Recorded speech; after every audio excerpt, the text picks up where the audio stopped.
Здравейте, хора! Ще ви покажа моята оранжерия от домати. Тук сега започват да връзват. Те са по-малки, сеяти са по-късно. Ето насам са ми малко по-ранно засеятите домати. Тези тук са розови. Розова магия им е сорта. Дори сега виждам, че тук започвали са да розовеят. Ето го и първият розов домат. Зад тях се виждат червени. Те са още по-рано засяти. Искам да ви покажа как се отървах от една гадна боболечка, която се появи след като започнаха да жънат. Разхождайки се един ден и така сред тях, я забелязах, че лази по един домат. Те бяха стотици сигурно по единия домат. Веднага го откъснах и го хвърлихме. Успяхме да предпазим и другите. Всъщност на два домата видях такава боболечка. Те се крият и тук долу под домата. Бяха много гадни, като миризливки.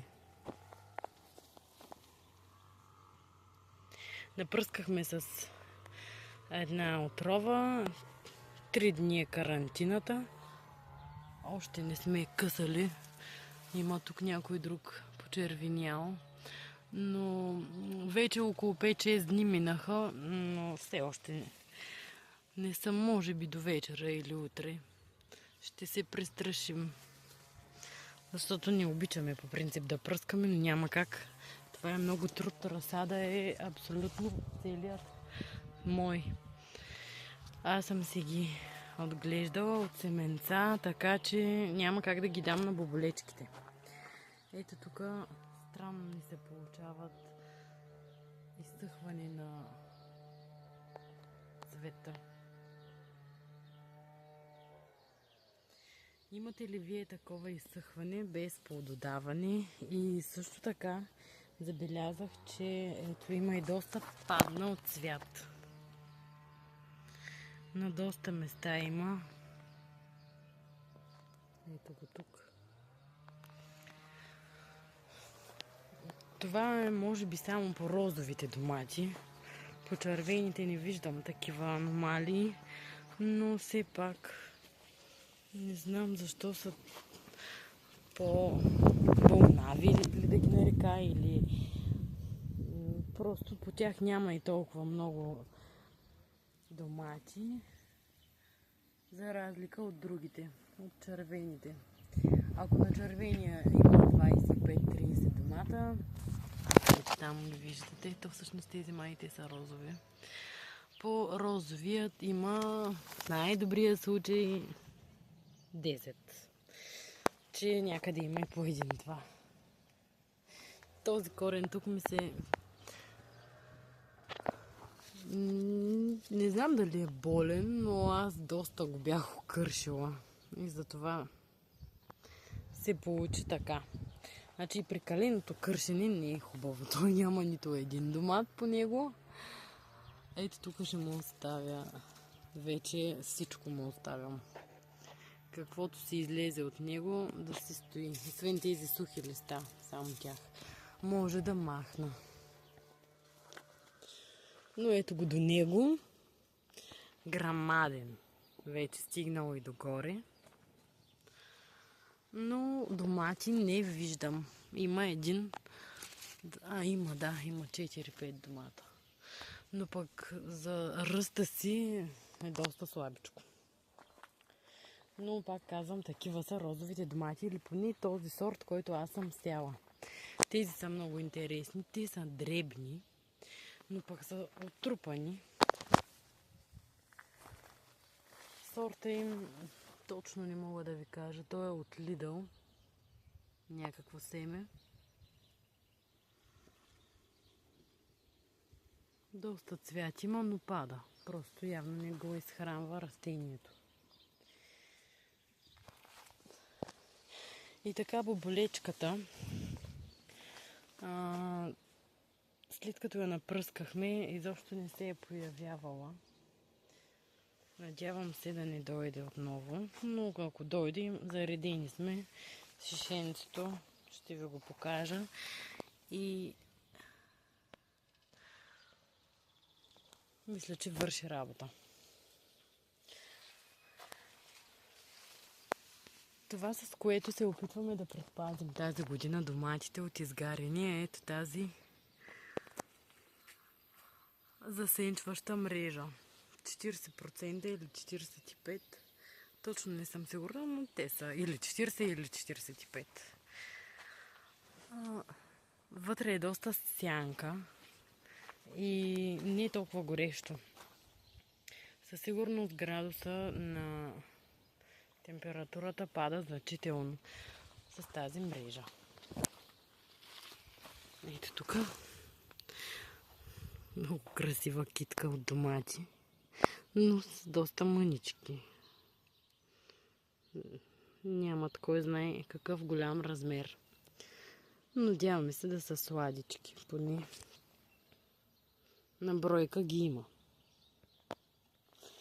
На бройка ги има, но на големина ги няма никакви. За разлика от розовите. Розовите стават големи, но са малко на брой. Това е баланса.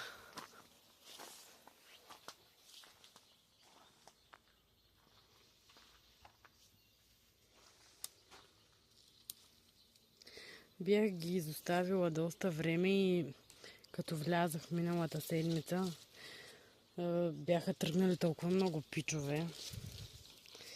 Чак се наложи да използвам ножици да ги окършвам.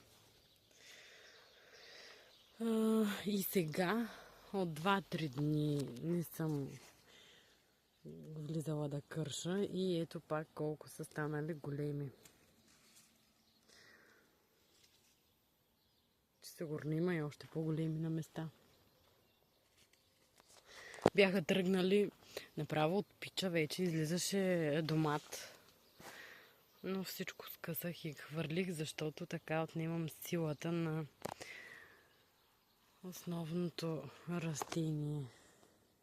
И нито пича ми ще стане, нито домата, така че ето тук имам засят един пич, който обаче се нуждае от вода, защото е сят на края на капковото и се нуждае по принцип от повече вода, защото още няма такава стабилна коренова система, каквато имат по-големите домати. Те вече дърпат по-дълбоко вода, а той горкия се му хвърля малко вода. Надявам се да няма повече боболечки. Ще ви кажа как се казва отровата. Ще ви я кача на снимка.